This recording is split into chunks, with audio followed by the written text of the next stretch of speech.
You have felt this your entire life, that pattern where you want something, really want it, and the harder you reach for it, the faster it runs from you. A job, love, respect, approval, a sale, an opportunity. You prepared, you tried, you cared, you put in the work, and you watched it slip away, while someone else, someone who wanted it less, someone who wasn't as qualified, someone who didn't try nearly as hard, walked in and got it. And you were left standing outside, wondering the same question you've asked yourself 1,000 times. Why? Why do the people who want things the most so often not get them? Why do people who seem indifferent, who don't put in half the effort, who aren't even as good as you, why do they get the opportunities, the relationships, the respect you've been chasing your whole life? This is not random. This is not bad luck.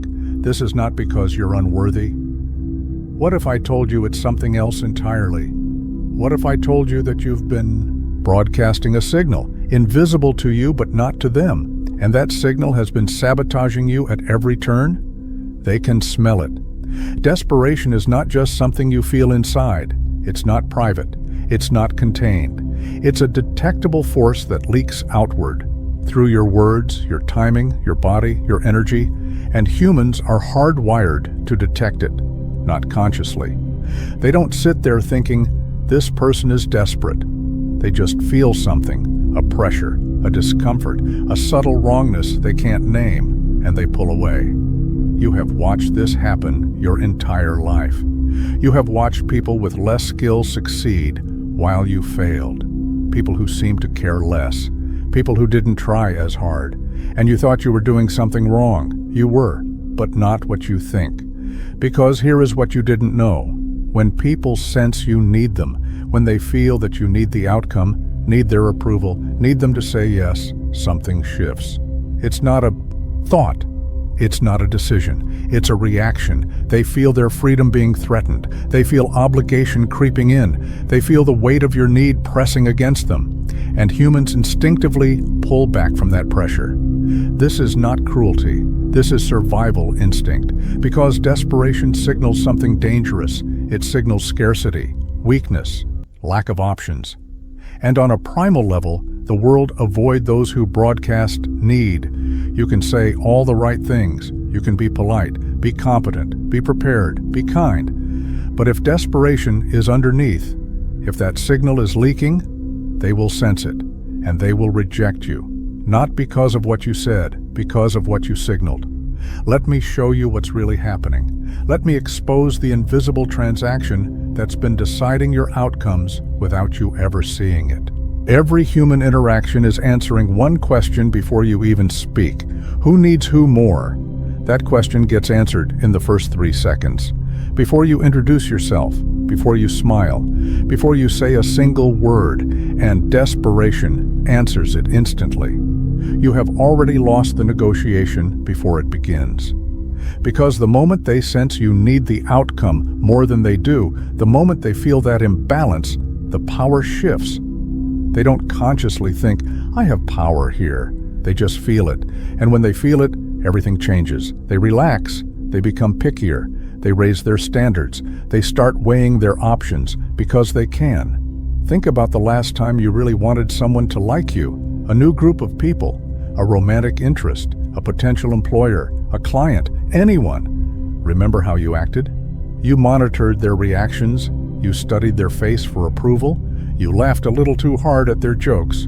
You agreed with things you didn't fully agree with. You became a thermometer, constantly measuring their temperature toward you. And they felt it. That constant measuring created pressure. They felt watched, evaluated, like they owed you something just for being in the room with you. And humans hate owing emotional debts to people they barely know. In nature, the most reliable signals are costly signals. Displays that only high-status individuals can afford. A peacock's tail is expensive to maintain. It's a burden. But that's exactly what makes it trustworthy. Only a healthy peacock can afford to carry it. The ability to walk away, the ability to say no, the ability to be indifferent. These are costly signals. They say, I have options. I don't need you specifically. Desperation is the opposite. It's a cheap signal. It costs nothing to broadcast, and it screams one thing: I have no alternatives. Humans evolved to read these signals in milliseconds, because for most of human history, aligning yourself with someone desperate was dangerous. They were weak, vulnerable, likely to drag you down. So we learned to detect it and to pull away from it. Here is what you need to understand. You are not being rejected because you are unworthy. You are being rejected because you are signaling scarcity, and the world punishes scarcity while rewarding abundance. But how? How does desperation leak out? How does it broadcast itself when you are trying so hard to hide it?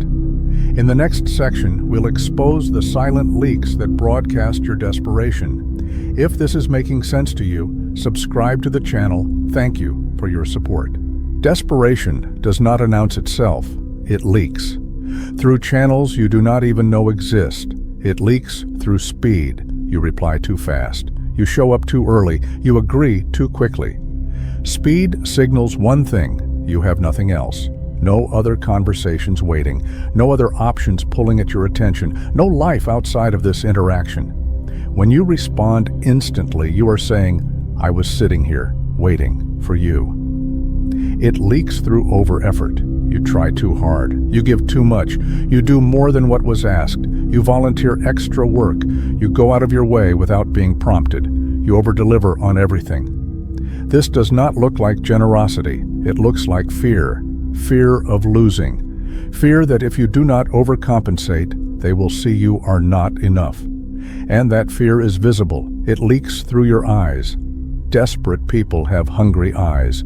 You are looking for reactions, scanning faces for approval, seeking validation in every micro-expression.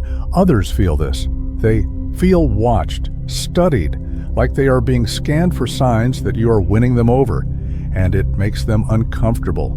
It leaks through availability. You are always free, always flexible, always saying yes. Yeah, I can do that. No problem, I'll move things around. Anytime works for me. This signals that your life is empty, that they are filling it, that you have no boundaries because you need them too much to risk saying no. It leaks through talking too much, over-explaining, overselling, filling every silence. The more anxious you are, the more words pour out. You cannot let the silence sit because silence feels like uncertainty. And uncertainty terrifies you. So you talk. You justify. You explain things that did not need explaining, and every extra word broadcasts the same thing. I am nervous. I need you to approve of me. It leaks through follow-ups. Hey, did you get my message? Just following up. Wanted to check in and see where we're at. Each one of these messages is a confession. I am sitting here, waiting. My emotional state depends on your response. You have given me power over you and I can feel it. But here is what makes all of this so dangerous. Your body cannot lie. When you are desperate, your shoulders tense. Your breathing becomes shallow. Your eyes dart, searching for approval. Your voice speeds up. Your hands fidget. And the person in front of you? Their mirror neurons are picking up every single signal. They do not consciously think, this person is desperate. They just feel uncomfortable, pressured, like something is off. And they pull away. You have done this, all of it, and you did not even know what you were broadcasting. But it goes deeper than behavior. There is a biological mechanism at play here, something darker. There is a predator-prey reversal that happens with desperation. You think you are pursuing. You think you are the hunter, going after what you want, chasing the opportunity, making your move. But you are not. You are being evaluated for weaknesses. You are prey. In nature, animals do not chase what runs toward them. It triggers suspicion. Why is this thing approaching me? Is it diseased, rabid, desperate? Healthy prey runs away. It flees. It avoids contact. Sick prey approaches.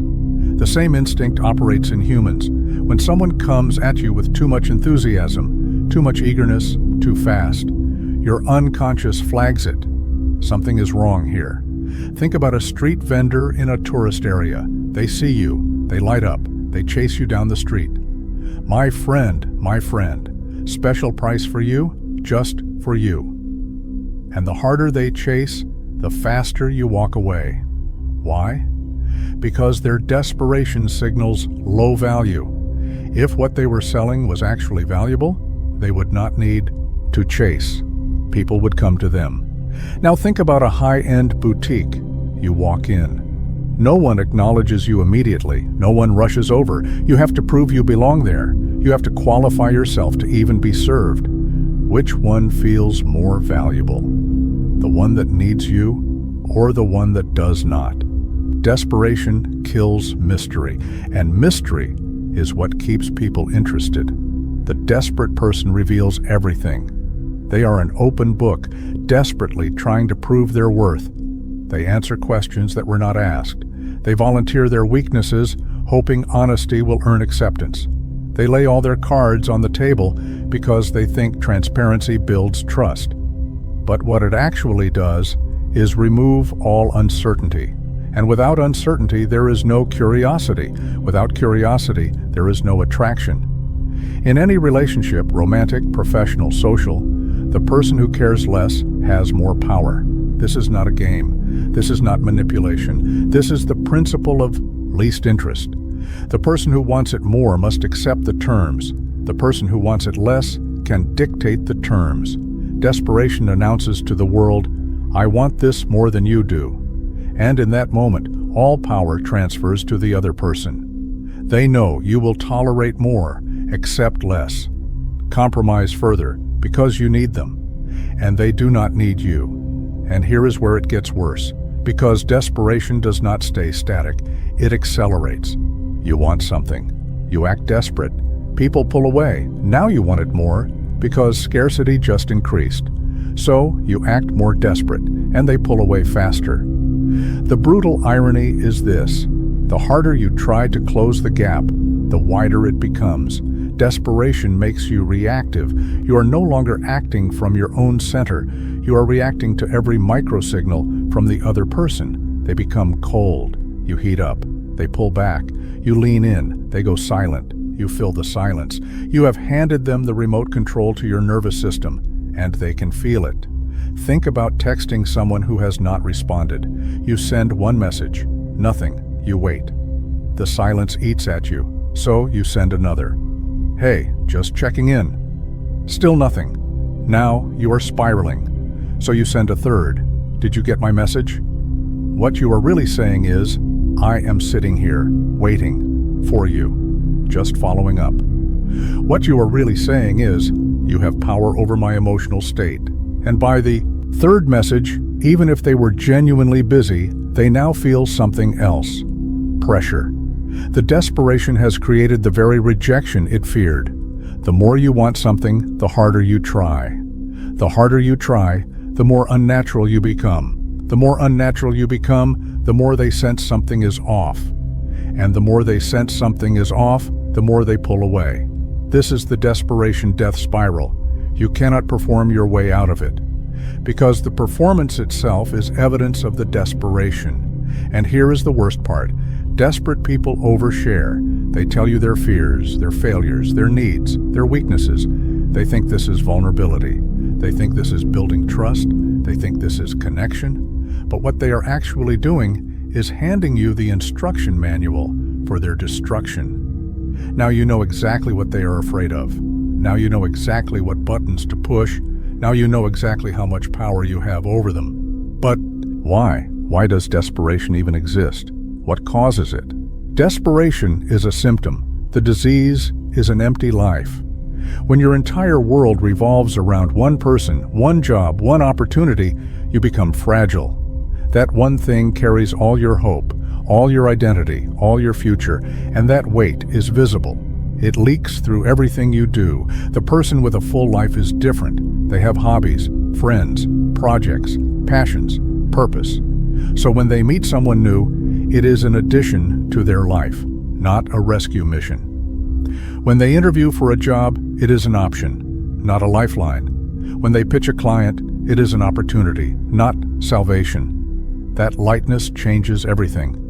Think about how you act when you believe something is your last opportunity. You interview for a job you think is your only shot at survival. You answer too fast. You laugh too hard at their jokes. You agree with everything they say. You reek of, "Please pick me." Now flip it. Imagine you have 5 job offers on the table. You show up calm. You negotiate. You ask hard questions. You are willing to walk away if the terms are not right. That energy, the energy of options, is magnetic because it says one thing: I do not need you, but I am open to the possibility of you. Desperation says the opposite. Desperation says, you are my only hope, and nobody wants to be someone's only hope. That is too much pressure, too much responsibility. It forces them into a role they never agreed to play. So how do you kill it? How do you eliminate desperation? Not fake it, but actually kill it. The solution is not to stop wanting things, it is to stop needing them. When you genuinely do not need the outcome, your energy shifts. And when your energy shifts, the world responds differently. 1. Build real options. Desperation comes from having one path, one person, one opportunity. When you have multiple options, the need dissolves. Do not wait until you are desperate to build alternatives. Build them before you need them. Apply to 5 jobs, not 1. Talk to multiple clients, not 1. Work on multiple projects, not 1. The moment you have options, you stop needing any single outcome, and that changes everything. 2. Delay your responses. Force space between their action and your reaction. That gap kills the smell of need. Do not reply instantly. Do not show up early. Do not agree immediately. This is not playing games. This is protecting your value, because speed signals desperation and restraint signals abundance. 3. Practice walking away mentally. Before every interaction, accept that you might not get it. That acceptance changes your energy completely. You stop performing. You stop trying to be what you think they want. You start being. And being is what people actually respond to. 4. Fill your life. The person with a full life does not need any single outcome to feel whole. That lightness is irresistible. Fill your life not to fake abundance, but to create real abundance. When abundance is real, desperation becomes impossible. The Stoic philosopher Epictetus taught this centuries ago. Focus on what you control, your effort, your character, your response. Release what you do not control, outcomes, other people's decisions, whether they say yes or no. This creates an unshakable calm that others interpret as confidence, as high value. And here is the paradox that breaks most people's brains. When you stop desperately wanting the outcome, you actually perform better. Because desperation creates performance anxiety. You play not to lose instead of playing to win. You become safe, conservative, boring. But when you genuinely do not need it, when you have real options, you become bold. You take risks. You say what you actually think. You walk away from bad terms. And ironically, that boldness is what wins. The person who needs it least often gets it, because they are the only one free enough to be interesting. And when you do this, when you kill the desperation, everything shifts. When you kill desperation, everything changes. Not because you stopped wanting things, but because you stopped needing them. The job calls you back. The person reaches out. The opportunity appears. Not because the universe rewarded you for letting go, but because you are no longer broadcasting scarcity. You are broadcasting self-sufficiency, and self-sufficiency is the most attractive force in human interaction. When you walk into a room no longer needing validation, people feel it. You are not scanning for approval. You are not performing. You are not trying. You just are. And that presence is magnetic. Detachment is not giving up. It is not apathy. It is not indifference to the outcome. It is letting go of the outcome while still taking action. It is wanting without needing, caring without depending. That energy is irresistible. This was a mirror, and you have seen yourself in it. You have seen it now. You have seen how you have been unconsciously broadcasting desperation your entire life. And you have seen why, even after all your effort, all your talent, all your trying, it still was not working. The question now is not whether you understand it, The question is, what are you going to do about it? Are you going to keep showing the world how badly you want it? Keep repeating the same circle and hoping for a different result? Are you going to keep watching people less capable, less qualified, less deserving than you walk in and take what should have been yours? Or are you going to stand up today, right now, and tame this? The choice is yours. Watching this video was the easy part. Awareness is not enough. The real question is whether you are willing to put this to work. Whether you are willing to catch yourself the next time your fingers move too fast to reply. Whether you are willing to sit with the silence instead of filling it.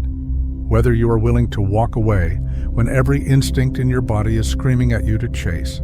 If you are ready to stop giving your power away, then go to the comments right now and type this. Today, I stop broadcasting need. Type it. Make it real. Let it be the line you draw between who you were and who you are becoming. If this video gave you clarity, if it named something you have felt your entire life but could never explain, then support it. Like the video. Subscribe to the channel. This space is for those who refuse to stay blind, for those who see the invisible forces shaping their lives and decide to take control.